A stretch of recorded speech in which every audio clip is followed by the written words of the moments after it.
G'day Liam, how you going? Oh, well, mate. How are you?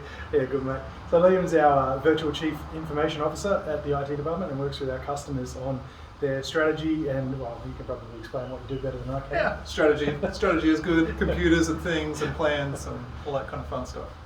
But today we wanted to talk through a topic that we're finding is coming up a bit in terms of PII, and I asked the question of Liam, so I know that it stands for Personal Identifiable Information, I can't even say it, but in terms of what it actually means, do you want to take us through that? Yeah, sure. So, I mean, knowing what the acronym stands for helps a lot. Personally identifiable information. You got it out. And once you realise that's what it stands for, it's really obvious what it is. It's anything that can be used to identify you as a natural person.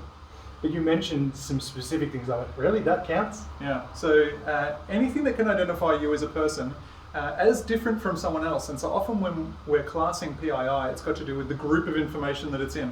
So for example, knowing my age is not really a big deal, but knowing my age in combination with my postcode and my surname, that is a big deal. Now you can definitely identify who I am, or knowing where I work and where I live and my voting preferences. Again, you know, when you see those things bundled together, then you start to see that gets labelled as PII as opposed to those things on their own. Cool. So in terms of then a lot of businesses coming back to us, we don't need to worry about this, we don't really have too much. I mean, that's clearly not the case, but yeah, definitely. So what do you think are the ways that what are we trying to do with the businesses at the moment to go, no, this is something you need to be thinking about? Yeah, definitely. I think it's easy for us to, as business people, to think, well, I don't have my customers' PII, because a business email address, for example, doesn't count as PII, or a business telephone number. That's fine. You may not have your customers' PII, but you definitely have your staff's PII. There's an important clarification between just regular, everyday, run-of-the-mill, personally identifiable information and sensitive information. Sensitive information is anything that can be used to potentially discriminate against you. So again, a voting preference might be one, race, religion, medical conditions, anything like this. Now, they shouldn't be used to discriminate against you, but it's possible, and so they get treated as a more special case. So for your staff, for example, a great case in point, someone puts in a leave form. Leave form is pretty innocuous, but on there they put that they're pregnant.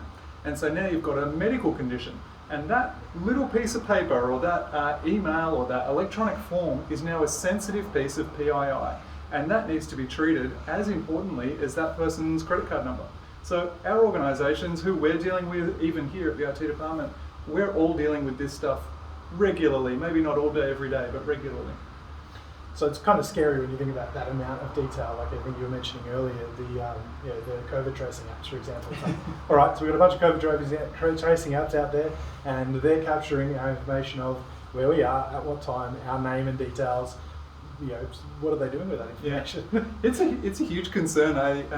It actually brings starkly into light an important consideration, which is, can I solve this big scary problem with a policy? And the answer is, I don't actually think you can. This is a cultural transition we need to take our organisations through. It's not enough to just have a rule that says whenever you see a piece of PII, you should make sure you store it in the such and such folder. Make sure you put it in 0 or wherever it is. Our people, our teams and those we're working with, they need to be thinking about, oh, hang on a second, that piece of data is actually really important. That's my data, the information that could identify me, the information that could identify my workmate, my customer, my supplier. This is actually their personal information, and I need to be careful with it. So when the government says, COVID, let's all panic, hey, everyone, contact tracing. Let's capture all this information about everybody. But they don't back it up with, by the way, you're now holding really sensitive data. Here's what you need to do about that. Then we miss an important part. So I think it is some amount of policy, but also a whole bunch of education and a whole bunch of permission for people to ask hard questions, because these questions can slow things down a little bit. You might have a database of customer contact records that now needs to be cleaned up or reviewed, and that could be a lot of work. So I know that the official policy, etc., in terms of what classifies as PII and where to find the ruling about it is in the OAIC website. That's right. We'll put in the links down below because we're not going to be able to quote that on here. Yeah, that's right. Yeah, if you do have any questions, hit up OAIC and there's a lot of information there. Contact the data privacy officer at your organisation. Most companies will have one of those now. Or if you're not sure, email Nath. Nath loves to hear questions about privacy and personal information. Just don't include any personal information in the emails. And yeah, we're happy to talk about it. And a lot of this is just getting the discussion going, getting people engaged with this topic, because it's a pretty important one. Thanks for having me, Nath. Cheers, mate.